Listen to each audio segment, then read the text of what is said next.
कहानी की शुरुआत एक अधेड़ उम्र की औरत से होती है जिसका नाम मारिया है। मारिया एक कार्डियोलॉजिस्ट है और वो अपने सेशन ऑनलाइन ही रखती है। अब बढ़ती उम्र के साथ मारिया की सुंदरता भी कम हो रही थी, जिसके कारण मारिया की बहुत सारी जरूरतें अधूरी रह जाती थी। ज्यादा उम्र के कारण उसे कोई मिल भी नहीं पा रहा था जो उसकी इच्छाएं पूरी कर सके, जैसे कि खुदाई, क्योंकि डॉक्टर लोगों की आधी उम्र पढ़ाई में निकल जाती है और मारिया ने भी अपनी जवानी पढ़ाई में निकाल दी थी और अपनी एज को एंजॉय न करने का अफसोस मारिया को भी था।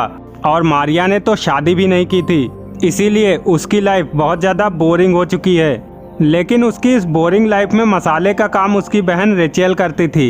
एक दिन रिचेल सुबह सुबह उसके लिए बहुत सारी सब्जियां लेकर आई और फिर इन दोनों ने शाम में कहीं बाहर जाने का प्लान बनाया। अब रिचेल अपने अपार्टमेंट में चली जाती है। मारिया जब सब्जियां निकाल रही होती है तो उसे उस बैग से एक 6 इंच का हथियार मिलता है जिससे मारिया की इच्छाएं पूरी हो सकती थी। लेकिन मारिया इस हथियार से खुश नहीं थी क्योंकि उसने अपनी पूरी जवानी इन्हीं हथियारों के सहारे निकाली थी और अब उसकी इन खिलौनों से खेलने की उम्र निकल गई थी। सारा सामान रखने के बाद मारिया अपनी मॉम से मिली जो कि काफ़ी बीमार रहती थी। मारिया उनको मेडिसिन देने के बाद रील्स देखने लगती है जिसमें उसे जेसन नाम का एक हैंडसम लड़का दिखता है जिसे वो हर समय विजुअलाइज करती रहती थी और अपनी इच्छाएं पूरी करती थी। अब धीरे धीरे मारिया जेसन से इतना ज़्यादा अटैच हो चुकी थी कि वो उम्र के इस पड़ाव पर भी ट्रिप पर जाने का फैसला करती है और अपनी बहन से बात कर उसी शहर में घूमने के लिए जाती है जहां जेसन रहा करता था। जेसन एक गाइड का काम करता था। चूँकि वो गुड लुकिंग था, इसीलिए जो भी लड़कियां वहां घूमने जाती थी उनका पहला क्रश जेसन ही बन जाता था। तो जेसन की लाइफ में लड़कियों की कोई कमी नहीं थी। उसे वहां पर घूमने आई दर्जनों लड़कियों में से जो भी उसे पसंद आए उसे चूज करना था। इसके बावजूद भी जेसन सभी लड़कियों को एक्यूरेट ट्रीट करता था क्योंकि उसके बिहेवियर की वजह से ही लोग उसे सोशल मीडिया पर फॉलो करते थे। इसी से उसकी रोजी रोटी चल रही थी। तो मारिया ने भी जेसन के साथ वेलकम डांस करके सुखद अनुभव किया। अब जब रात में वो अकेली बैठकर जेसन के बारे में सोच रही थी तभी जेसन वहां पर भागता हुआ आता है और उसकी गोद में लेट जाता है। अब मारिया जेसन की खराब हालत देखकर उसे अपने होटल रूम में ले जाती है और पहले उसे खाना खिलाती है, फिर उसे दवाइयाँ देती है। जब जेसन थोड़ा बेटर फील करने लगा तब मारिया ने जेसन के साथ एक रील बनाई। अब रील बनाने के बाद जेसन जैसे ही वहाँ से निकलता है तो उसे उसका दोस्त बताता है कि 2 लड़कियाँ बीच के साइड पर उसका इंतजार कर रही है। अब पहले जेसन उन लड़कियों का फोटो देखता है, फिर उनसे मिलने जाता है और वहां पहुंचकर खूब मौज करता है। इधर मारिया भी जेसन के साथ बनाई गई रील को देखकर ख्यालों में ही खुश थी। अब मारिया जब अपनी बहन को अपडेट देने के बाद जेसन से मिलने जाती है तो वो वहां पर जेसन को सुंदर लड़कियों के साथ देखती है, जिसके बाद उसे अपने लिए बुरा लगने लगता है कि एक जेसन जैसा हैंडसम लड़का उसके साथ क्यों ही रहेगा। यही सोचकर मारिया रोते हुए अपने घर के लिए निकल जाती है। एक दिन सोशल मीडिया पर जेसन को देखते हुए मारिया को बी ब्यूटीफुल कंपनी का एक एडवर्टाइजमेंट दिखता है जिसमें वो लोग लड़कियों को एक ऐसी सर्जरी दे रहे थे जिसमें शरीर की सारी झुर्रियाँ गायब हो जाती थी। इस सर्जरी के बाद आप ऐसे दिखने लगोगे जैसे कि आप अपनी यंग एज में दिखते थे। अब मारिया उसी दिन बी ब्यूटीफुल क्लिनिक के डॉक्टर से जाकर मिलती है और रिजल्ट देखने के बाद उनके साथ अपॉइंटमेंट बुक कर लेती है। अब डॉक्टर के अकॉर्डिंग वो उन्हें जवान तो कर देंगे, लेकिन नई टेक्नोलॉजी होने के कारण उन्हें इसके साइड इफेक्ट के बारे में कुछ नहीं पता था।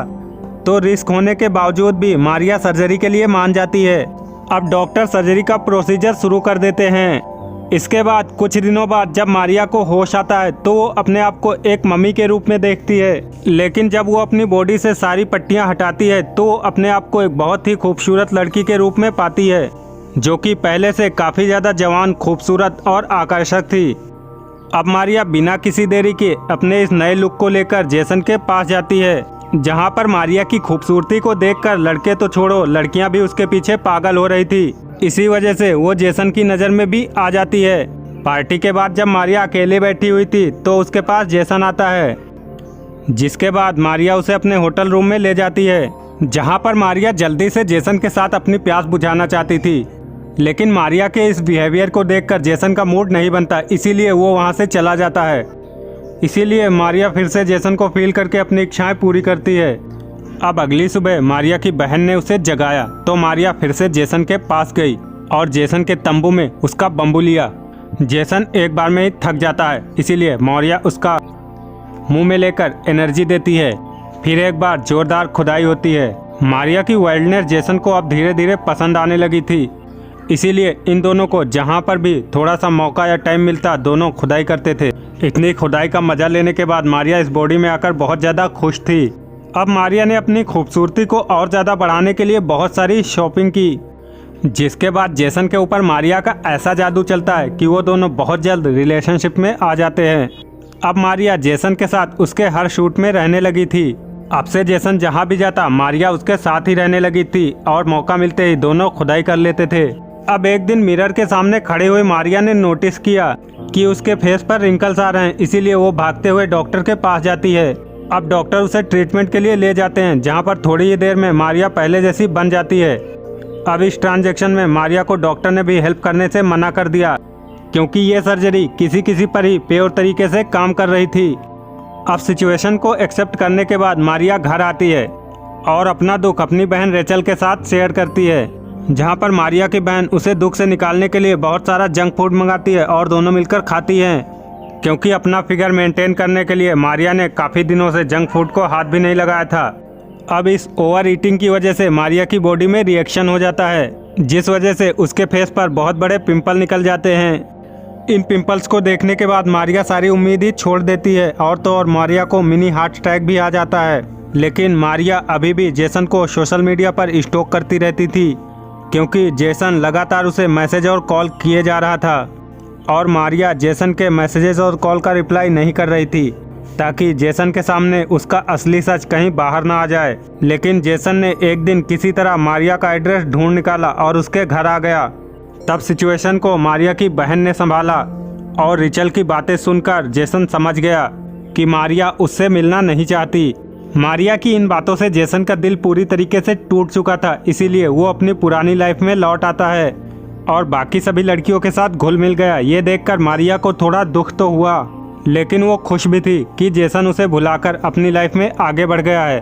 अब कुछ दिनों बाद मारिया के फेस वाले पिंपल ठीक हो गए थे और उसने एक्सेप्ट कर लिया था कि वो एजेड है और अगर उसकी किस्मत में प्यार हुआ तो आज नहीं तो कल वो मिल ही जाएगा। बस ये मानकर चलो कि प्यार किसी का पूरा नहीं होता। और इसी सोच के साथ मारिया मूव ऑन कर जाती है। लेकिन एक रोज बेकरी शॉप में उसकी मुलाकात जेसन से हो जाती है, जो वहाँ पर एज ए वेटर काम कर रहा था। जेसन को ऐसा काम करता देख मारिया शॉक्ड थी।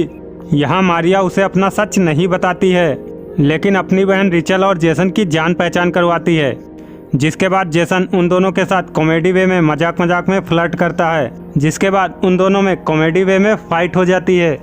जेसन भी अपनी लाइफ में मूव ऑन कर गया था। ये देखकर मारिया को सुकून मिला था। अब हम मूवी के लास्ट में देखते हैं कि मारिया ने अपना एक ब्लॉगिंग चैनल स्टार्ट कर लिया था और उसने अपने फर्स्ट वीडियो में अपने और जेसन के बारे में सब कुछ बताती है कि कैसे उसने सर्जरी करवाई और जेसन से मिली, फिर दोनों अलग हो गए और अब 2 सालों बाद उसने अपनी सच्चाई एक्सेप्ट कर ली है। ये सारी चीज़ें देखने के बाद जेसन भी इमोशनल था, लेकिन अब उसकी लाइफ में दूसरी लड़की थी और उसे इन सब चीज़ों से फर्क नहीं पड़ने वाला था। और यहीं पर यह मूवी ख़त्म हो जाती है।